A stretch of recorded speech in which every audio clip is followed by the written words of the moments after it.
Good morning everyone, welcome to Leslo classes. आज का जो हमारा टॉपिक है वो क्या है? Complement of sets. यह टॉपिक एक्सरसाइज 1.5 के इंट्रोडक्शन का टॉपिक है। तो शुरू करते हैं कॉम्प्लीमेंट ऑफ सेट्स से। नाम से पता लग रहा है कॉम्प्लीमेंट ऑफ सेट्स। सेट्स के कॉम्प्लीमेंट के बारे में बात कर रहे हैं। कॉम्प्लीमेंट मतलब उल्टा, ठीक है ना। ये मतलब जो हमें सेट गिवन है उसका अगर हमें उल्टा सेट निकालना हो, ठीक है ना। तो अगर मैं बेसिक बात बताऊँ आपको, हम देखें बेसिक, ये एक हमारा वेन डायग्राम है, हम इसे रिप्रेजेंट करते हैं यू से, रेक्टेंगल को। ये मेरा सेट है ए, ठीक है। तो अगर मैं यहाँ पे यू ले रहा हूँ, सेट ऑफ नेचुरल नंबर्स, ठीक है। मेरा यू है सेट ऑफ नेचुरल नंबर्स। ए मेरे पास मतलब जो कि सबसेट है यू का, वो मेरे पास है set of even natural numbers, ठीक है। मैंने एक यू ले लिया सेट ऑफ नेचुरल नंबर्स, एक ए ले लिया मैंने सबसेट है जो कि यू का set of even natural number. तो इससे मेरे को क्या पता लग गया, ये जो रेक्टेंगल है ना, ये जो रेक्टेंगल है इसमें सारे क्या हैं, नेचुरल नंबर्स हैं, ठीक है। और जो ये ए है, जो इसका सबसेट है, मतलब ये जो ए है उसमें क्या है, सारे इवन नेचुरल नंबर्स हैं। तो अगर मैं देखूं, अगर मैं थोड़ा सोचूं कि जो अगर मैं इवन नेचुरल नंबर की बात कर रहा हूँ, तो अगर सारे में से इवन नेचुरल नंबर हमारे इस पार्ट में है, तो बाकी कौन से नंबर बचे? बाकी नंबर हमारे पास बचे set of odd natural number, set of odd natural number, ठीक है। तो वो क्या हो गया, वो ये सारे हो गए set of odd natural number. हमारे पास क्या हो गए, ये, ठीक है, ठीक है। ए तो हमारे पास क्या हो गया, ए तो ये हो गया set of even natural number वाला, ठीक है ना। Set of even natural number ये ए हो गया। और यहाँ जो ये जो भी हम इसे अभी डिनोट करेंगे वो हमारा क्या हो गया, ब्लू से हो गया, ठीक है। बाकी यू क्या है, सारे का सारा। अगर मैं सारे को ले लूँ तो वो क्या है, हमारा सेट ऑफ नेचुरल नंबर्स, ठीक है ना। तो अब कॉम्प्लीमेंट ऑफ सेट की यहाँ बात आती है। कॉम्प्लीमेंट ऑफ सेट क्या होता है, ऐसा सेट जो कि जिसकी एलिमेंट्स यू में बिलोंग करती हैं बट उसके सबसेट ए में नहीं बिलोंग करती। मान लो कि let you be a universal set and A is a subset of you, ठीक है। So the complement set of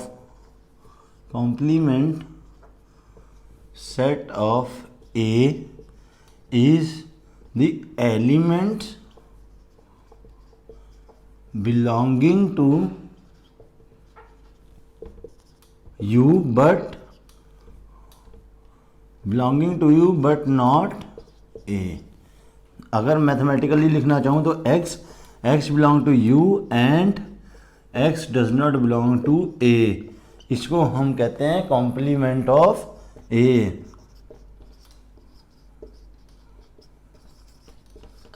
ठीक है। इसको हम कहते हैं कॉम्प्लीमेंट ऑफ a, ठीक है ना। तो ये हमारा हो गया कॉम्प्लीमेंट ऑफ a। डिनोट किससे होता है? डिनोट होता है a डैश से, ठीक है। कॉम्प्लीमेंट ऑफ a हमारा डिनोट होता है a डैश से, ठीक है। और होता क्या है कि यू में हो बट ए में ना हो। वो चीज़ मैं आपको यहाँ बता चुका हूँ कि क्या जो यू में है, यू में ब्लू वाले सारे हैं, मतलब ऑड नेचुरल नंबर भी यू में हैं बट ए में नहीं है, ए में इवन नेचुरल नंबर में नहीं है। तो ये एक तरह से हमारा होगा या ए डैश, ठीक है। तो यू हो गया सेट ऑफ नेचुरल नंबर, ए हो गया set of even natural number जो कि ये है। तो ए यू का सबसेट है। तो ए कॉम्प्लीमेंट क्या होगा, यू में से ए को हटा दो बाकी सारा, यू में से ए को छुपा दो बाकी सारा, मतलब ए को छोड़ के जितना भी सारा यू का डाटा है वो सब हमारा अभी हमारे पास ए कॉम्प्लीमेंट है, ठीक है ना। वो नाम से भी set of natural number even a है, तो ए कॉम्प्लीमेंट क्या हो गया, ओड नेचुरल नंबर, ठीक है ना। तो अब एक चीज़ और देखो, ए बार को मतलब ए डैश को हम क्या लिख सकते हैं, यू माइनस ए, ये लिख सकते हैं। क्यों? डिफरेंस ऑफ द सेट में मैंने आपको क्या बताया था उसकी डेफिनेशन भी क्या थी कि यू में हो ए में ना हो, मतलब पहले वाले सेट में हो दूसरे में ना हो या कॉमन ना हो, तो यू माइनस ए हो गया। ये किसकी डेफिनेशन है? कॉम्प्लीमेंट ऑफ ए की। और सबसे पहले छोड़ो, यू माइनस ए मतलब यू में यू के हो बट ए का ना हो या कॉमन ना हो, तो ये पूरा यू है ए गायब कर दिया, तो बाकी सारे तो यू के है, ए में तो नहीं है, तो मतलब ये यू माइनस ए हम ए कॉम्प्लीमेंट को लिख सकते हैं। ठीक है, अब एक एग्जांपल देख लो। यू है 1 2 3 4 5 6 7 8 9 10, ए है 1 3 5 7 9 1 3 5 7 9। ठीक है, अब देखो वेन डायग्राम से समझाता हूँ। ये है ए 1 3 5 7 9, ठीक है ना, 1 3 5 7 9, ठीक है। उसके अलावा क्या रहेगा? 2 4 6 8 10, ठीक है, 2 4 6 8 10। तो ये है पूरा यू, ये है ए, ठीक है। मेरे को निकालना है ए कॉम्प्लीमेंट। ए कॉम्प्लीमेंट क्या होगा? अगर ए ये है, ए कॉम्प्लीमेंट होगा ये यू माइनस ए, तो इसमें ए कॉम्प्लीमेंट में सारा डेटा क्या आ गया? 2 4 6 8 10, ठीक है। एक तो ये तरीका हो गया, ठीक है। नहीं तो ये देखो, ये ऑड नंबर हैं सारे, ये 1 से 10 तक सारे नंबर हैं नेचुरल नंबर, ये ऑड नंबर हैं, तो बाकी बचे हुए क्या होंगे? इवन नंबर, वो ये वाली चीज़, ठीक है। बस इसमें लिमिट है कि 10 तक है, ठीक है। और अब मान लो कि यू हमारे पास है हमारे स्कूल के स्टूडेंट्स, यू हमने ले लिया, यू हमारे पास है स्टूडेंट्स ऑफ स्कूल स्टूडेंट्स, ठीक है। ए हमारे पास है सेट ऑफ बॉय स्टूडेंट्स, जो हमारे स्कूल के स्टूडेंट्स हैं उसके सिर्फ बॉयज़ के स्टूडेंट। ए कॉम्प्लीमेंट का बन जाएगा सेट ऑफ गर्ल्स स्टूडेंट्स। समझे कैसे? देखो, यू तो मैंने ले लिया सारे स्टूडेंट, जितने हमारे स्कूल में स्टूडेंट हैं सारे के सारे। ए मैंने लिया सेट ऑफ बॉयज़ स्टूडेंट, कि जितने भी बॉयज़ हैं उसका, तो ए नोट क्या हो गया? यू में से बॉयज़ वाले हटा दो तो क्या बचेगा? गर्ल्स स्टूडेंट, तो हमारा ए नोट आ गया गर्ल्स स्टूडेंट, ठीक है ना। तो ऐसे ही चलता रहेगा। एक दो चीज़ें और हैं, वो देखो, देखो ए कॉम्प्लीमेंट तो हमने देख लिया क्या है, ए का उल्टा। बट ए कॉम्प्लीमेंट का भी अगर हमने कॉम्प्लीमेंट कर दिया, ए कॉम्प्लीमेंट तो हमने देख लिया कि ये ए का उल्टा है, बट अगर मैंने ए कॉम्प्लीमेंट का भी कॉम्प्लीमेंट कर दिया तो वो क्या होगा? वो ए होगा। अब देखो कैसे। अब मेरे पास मैंने देखा सेट ऑफ नेचुरल नंबर है you, set of even natural number है ए, और ए नो कॉम्प्लीमेंट हो गया set of odd natural number. अब मैं यहाँ ए कॉम्प्लीमेंट का कॉम्प्लीमेंट निकालूंगा अगर, कि set of odd natural number का उल्टा क्या होगा? ऑड नेचुरल नंबर के अलावा तो क्या? Even number. तो फिर सेट ऑफ ए कॉम्प्लीमेंट का कॉम्प्लीमेंट क्या हो जाएगा? ये ए खुद, मतलब ये खुद इसको रिप्रेजेंट कर देगा, ठीक है ना। तो ए कॉम्प्लीमेंट का कॉम्प्लीमेंट ए होगा। डबल कॉम्प्लीमेंट मतलब ए, मतलब सेम सेट, किसी भी सेट का डबल कॉम्प्लीमेंट करेंगे तो वो सेम सेट आएगा। मतलब पहले कॉम्प्लीमेंट किया जो आया उसका दोबारा कॉम्प्लीमेंट अगर हम करें तो वो सेम सेट ही रिटर्न करेगा। ये याद रखना, गलती ना कर देना इसमें। अब एक एग्जांपल और देखते हैं।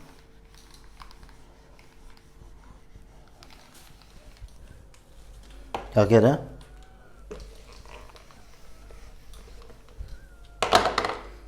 कह रहा है यू गिवन है 1 2 3 4 5 6,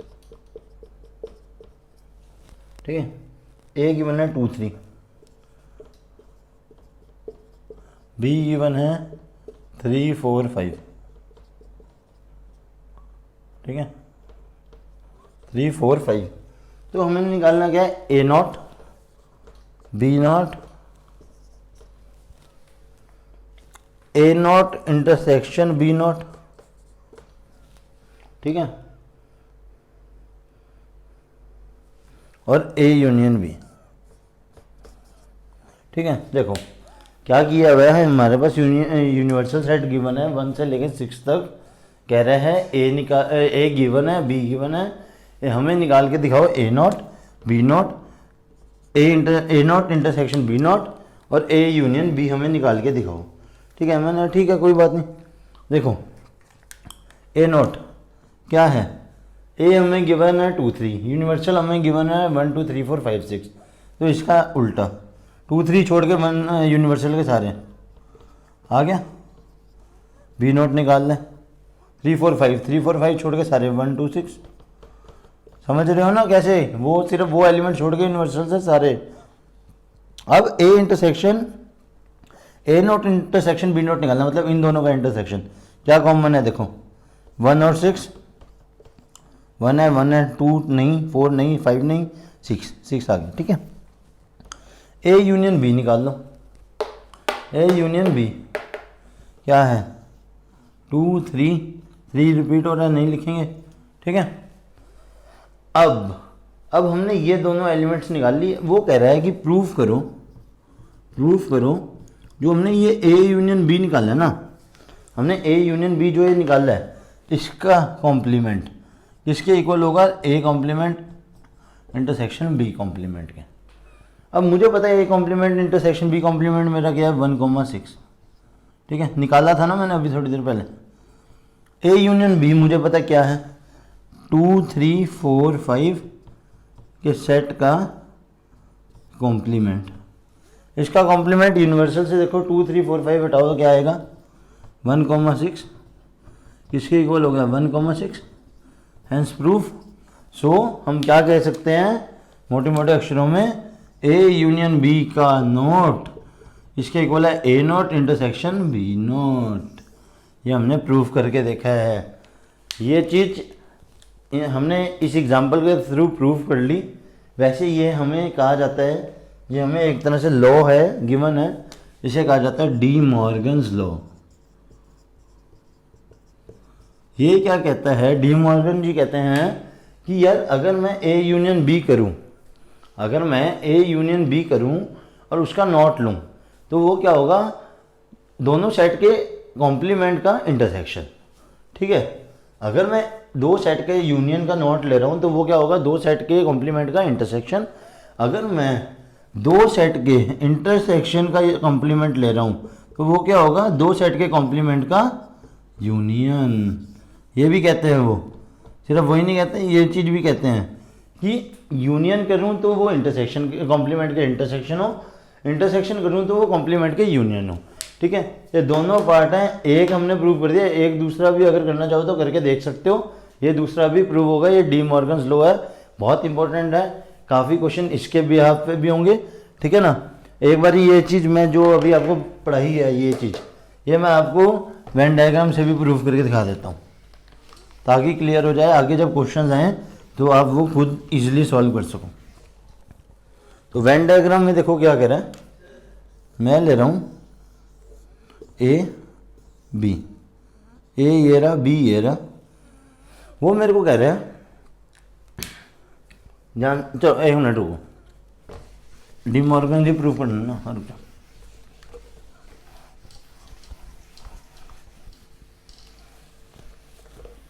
ये हमारी प्रॉपर्टीज़ के अंडर आ जाएगा, कॉम्प्लीमेंट की जो प्रॉपर्टीज़ है ना उसी के अंडर आ जाएगा। तो मैं पहले यही सॉल्व कर देता हूँ, फिर दूसरी वाली और करा दूंगा। तो पहला जो मैं प्रॉपर्टीज़ के अंदर कर रहा हूँ डी मॉर्गन लॉ वाली। ठीक है, क्या कह रहा है, ए यूनियन बी का not, A not intersection B not. सबसे पहले समझो, पहला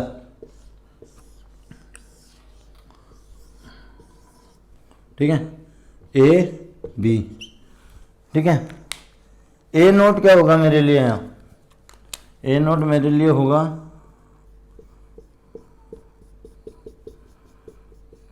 ये होगा ए नोट। ठीक है ना, बी नोट क्या होगा मेरे लिए,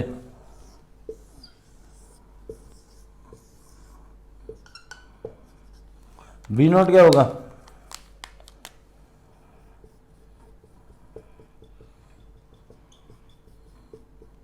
बी नॉट। ठीक है, देखो ध्यान से क्या किया मैंने सबसे पहले बेसिक स्टेप से लेके शुरू कर रहा हूँ। ए नोट और बी नोट मुझे निकालना है, तो मैंने क्या किया, पहले ए इंटरसेक्शन बी हमें पता है ये 2 सेट है, तो वो हमने ए नोट निकालना है। मैंने क्या किया, मैंने ए को छुपाया, बाकी सारा यूनिवर्सल का ए नोट, ऐसे मैंने बी को छुपाया, सारा यूनिवर्सल का बी नोट। ठीक है, अब मुझे क्या करना है, इसकी इंटरसेक्शन करनी है। इंटरसेक्शन मतलब कॉमन पार्ट, सिर्फ कॉमन पार्ट क्या है। अब देखो ध्यान से देखो, मैं राइट हैंड साइड प्रूव कर रहा हूँ, अभी लेफ्ट करके दिखाऊंगा, ये वाली साइड प्रूव हो रही है। ठीक है, ए है बी है। ठीक है, कॉमन पार्ट देखो, कॉमन वो कह रहा है कि अगर मैं ए इंटरसेक्शन, ये और इसका इंटरसेक्शन करना मतलब कॉमन पार्ट, ये बी इसमें नहीं आ रहा, इसमें ए नहीं आ रहा, तो मतलब कि ये पूरा ये चीज़ नहीं आ रही, ये चीज़ जो है ना, ये आ नहीं रही है इसमें। ठीक है ना, ये इसमें आ नहीं रही है, तो ये क्या है हमारा, क्या होता है, ए यूनियन बी होता है। ठीक है ना, ये नहीं आ रहा, बाकी सब आ रहा है। देखो ना ध्यान से, इसमें पूरा ए नहीं आ रहा, इसमें पूरा बी नहीं आ रहा, तो मतलब ये नहीं आ रहा, बाकी सब आ रहा है, बाकी दोनों में आ रहा है। ठीक है ना, ये सारा हमारा दोनों में आ रहा है, तो ये क्या हो गया हमारा, एक तरह से ए नॉट इंटरसेक्शन बी नॉट। ठीक है ना, ये हमारा ये बना ए नॉट इंटरसेक्शन बी नॉट। ठीक है ना, ए नॉट इंटरसेक्शन बी नॉट। अब देखो right hand side, left hand side sorry, मतलब कि ये वाली चीज़ ए यूनियन बी का नॉट। अब मुझे पता है ए यूनियन बी क्या है, मैंने ये बनाया ए यूनियन बी का लिया, ए बी। ठीक है ना, ए यूनियन बी क्या होगा, ये सारा ये है हमारा ए यूनियन बी। अब मेरे को इसका नोट लेना है, अगर मेरे को इस पूरे यूनियन का ए यूनियन बी, जो कि मुझे पता है कि क्या है, ये सारा है, इसका मुझे नोट लेना है। इसका नोट क्या होगा, पूरे यूनिवर्सल में से ये जो ये है ए यूनियन बी,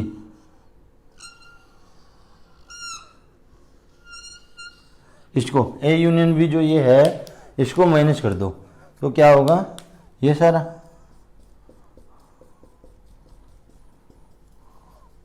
तो ये ए यूनियन बी था, ये क्या हो गया ए यूनियन बी का नॉट। अब देखो इसने भी ए यूनियन बी को छोड़ा, मैंने भी ए यूनियन, ये ब्लू वाला हटाई दो, कन्फ्यूजन ना हो जाए। ठीक है ना,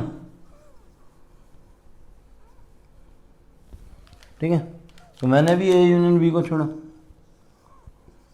ठीक है, इसने भी उसके अलग वाले लिया, इसने भी उसके अलग वाले लिया, तो चाहे मैं इसे ए यूनियन बी का नोट कह दूं, चाहे मैं इसे कह दूं A not intersection B not, तो इससे क्या प्रूव हो रहा है, ए यूनियन बी का not is equal to A not intersection B not. समझे, ये सारा मैंने वेन डायग्राम से आपको जान के करके समझा रहा हूँ, क्योंकि आपको इजी हो जाएगा समझना कि डी मॉर्गन्स लॉ क्यों लिख देता है, ये बात सीधा मैंने मैथमेटिकली सेट्स रोस्टर फॉर्म की तरह भी करके दिखा दिया, ये आपका वेन डायग्राम के साथ भी हो गया। इसका जो दूसरा पार्ट है क्या है, वो ए इंटरसेक्शन बी का not is equal to A not union B not. ये चीज़ ट्राई करके देखना, बहुत इजी है, सेम है। क्या करना है हमें, कुछ नहीं करना, सबसे पहले ये चीज़ें उठाओ, ए नॉट निकालो, बी नॉट निकालो, उसका यूनियन करो। जैसे ही आप यूनियन करोगे ना, जैसे मेरे में तो ये चीज़ खत्म हुई है, सिर्फ आपके उसमें ए इंटरसेक्शन भी रह जाएगा, क्यों, यूनियन में क्या होता है, छोड़ते नहीं, जो इसमें तो क्या था कॉमन लेना है, बट इसमें छोड़ना नहीं है, ये वाली पार्ट भी आएगा, मतलब ये भी शेड होगा, इसमें ये शेड होगा, तो बचेगा क्या, सिर्फ ये, सिर्फ और सिर्फ ये पार्ट बचेगा इस वाले पार्ट में, सेकंड पार्ट में। ठीक है ना, तो उसके अलावा सारा होगा। ठीक है, तो वो हमारा क्या होगा, ए नॉट यूनियन बी नॉट। ठीक है, अब यहाँ आ जाओ इस केस में। अब सबसे पहले आपने क्या लेना, जैसे यहाँ ए यूनियन बी लिया था मैंने, यहाँ क्या है ए इंटरसेक्शन बी, आपने सिर्फ ए इंटरसेक्शन बी लेना है, उसका नोट करोगे क्या आएगा, ये सारा आ जाएगा, सिर्फ ये बीच का पार्ट छूटेगा, सिर्फ ये बीच का पार्ट छूटेगा आपका। ठीक है ना, जैसे ही ये पार्ट छूटा है, इसमें भी ये पार्ट छूटा, तो वो इक्वल होंगे। ठीक है, तो ये करके देखना, बहुत ईजी है, कोई डाउट है तो बताना। तो अगली प्रॉपर्टी देखते हैं हम इसकी, जो सिंपल्स हैं। ये डी मॉर्गन ही थोड़ी मेन प्रॉपर्टी थी, इसलिए मैंने ये आपको प्रॉपर दोनों तरीकों से प्रूफ कर कर बता दिया।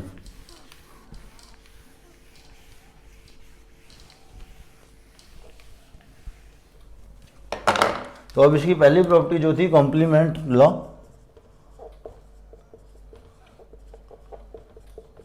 ठीक है।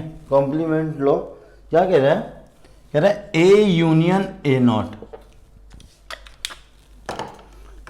कह रहा है ए यूनियन ए नॉट किसके इक्वल है, यू के। क्यों, मैंने आपको बताया ये है वेन डायग्राम, यहाँ पे ये ए है, ये ए नॉट है। अब तो पता है ना, ये ए है, ये ए नॉट है, ये पूरे का पूरा यू है, ठीक है। तो अगर इसका और इसका यूनियन कर दे, मतलब ये सारा कवर हो गया, मतलब यू के इक्वल, तो ये ट्रू है। ए इंटरसेक्शन ए नॉट इसके इक्वल है, फाई के इक्वल है। अब मेरे को अगर पता है ये ए है, ये ए नॉट है, कॉमन इसमें कुछ नहीं है, ठीक है ना। क्यों, ए क्या है, रेड वाला जो कि ये है, बी क्या है, ए नॉट क्या है, ब्लू वाला जो कि ये है। तो कहीं ऐसी जगह तो नहीं है कि दोनों जगह रेड और ब्लू नहीं है, तो कॉमन कुछ नहीं है, कॉमन कुछ नहीं है तो मतलब फाई है, तो ये भी ट्रू है, ठीक है ना। तो ये चीज़ याद रखनी है। डी मॉर्गन लॉ मैं आपको बता चुका हूँ। इससे अगली है लॉ ऑफ डबल कॉम्प्लीमेंट। उसमें क्या है, ए नॉट का नॉट ए के इक्वल है। ये चीज़ बहुत इंपॉर्टेंट है, ये डी मॉर्गन्स लॉ, इसकी प्रॉपर्टीज बहुत इंपॉर्टेंट है कॉम्प्लीमेंट की, ठीक है। क्योंकि हम सोचते हैं छोटा सा ही ऑपरेशन है, कोई नहीं हो जाएगा, बट ये चीज़ें बहुत ज़रूरी हैं, बहुत ईजिली हम क्वेश्चन सॉल्व करते हैं इन्हें, अगर ये याद हो माइंड में, ठीक है। अब देखो, एक है लॉ ऑफ एम्प्टी सेट और लॉ ऑफ यूनिवर्सल।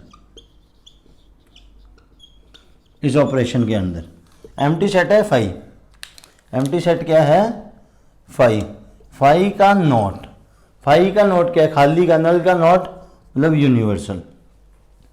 अब लॉ ऑफ यूनिवर्सल क्या है, यूनिवर्सल का नॉट, इसका नॉट, खाली कुछ भी नहीं है तो फाई, ठीक है। तो ये 5 प्रॉपर्टीज थी।